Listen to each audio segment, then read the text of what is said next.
bad training. You're not supposed to let horses do that, but again, just live in his world.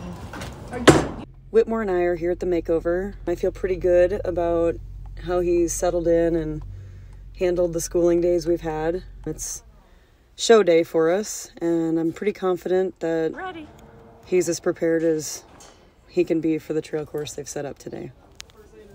The competitive trail course that they have set looks pretty straightforward and really pretty fun. I'm excited to see if he can transfer his knowledge of the obstacles he's already done that are similar to the new obstacles in a new environment. I'm hoping he stays relaxed and curious. He kind of brings that to the table in schooling, so hopefully that's what we see today. He really just started like end of May, beginning of June. So we've kind of had to do cramming for the test type training. I think what's went well in our training and preparation is that, like I said earlier, he is really a curious horse, and that makes him kind of take to trail like a fish to water. He wants to go sniff things and put his feet on it. Even if he's scared of it, it seems to make him focus on that one object and not get distracted, which then helps you conquer it eventually. I haven't been able to work as much as I'd want to on his rideability with his transitions and just softness in general while sitting on him. I've basically just focused on obstacles because we had a very short window. He generally is pretty fun and easy to ride, so I'm just banking on that today.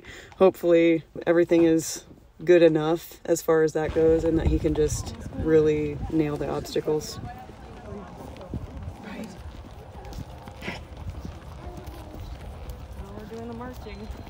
So we completed our competitive trail course, and my thoughts are a little frustrated because we had incidents that were not what I expected. But even with the spook, he was able to calm back down and maintain his composure throughout the whole course and did some really excellent things. I'm very proud of his effort and his mentality. Boy.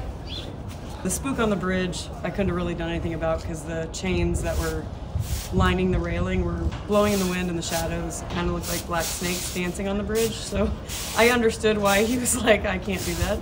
But he did, and then trying to catch those points up, I thought that I would wave the flag back and forth because it can maybe score you an extra point that might help alleviate the bridge issue. And when I went to wave the flag, it basically, the wind caught it and snapped him in the face with it. I think maybe his eye, I don't know, and that panicked him. So then we had a big spook to add on.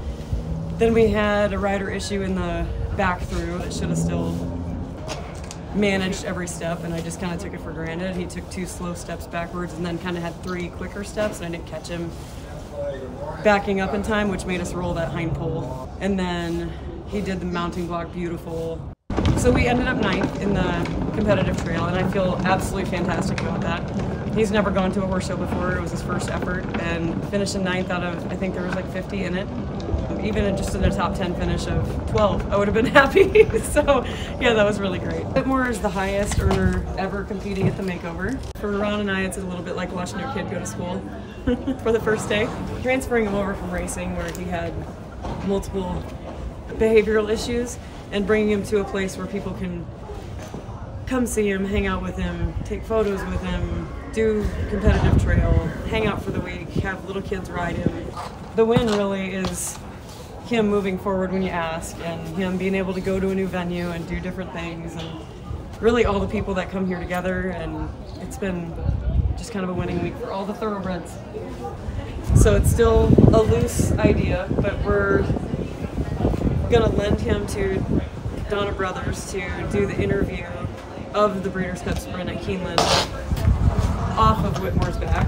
So that way, the last winner of the Breeders' Cup Sprint at Keeneland will interview the next Breeders' Cup Sprint winner at Keeneland. I'm so proud of him.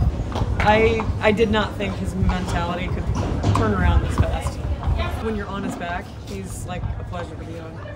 And that's not something that I thought would ever come on. I'm sorry. That was weird, wasn't it? Poor guy.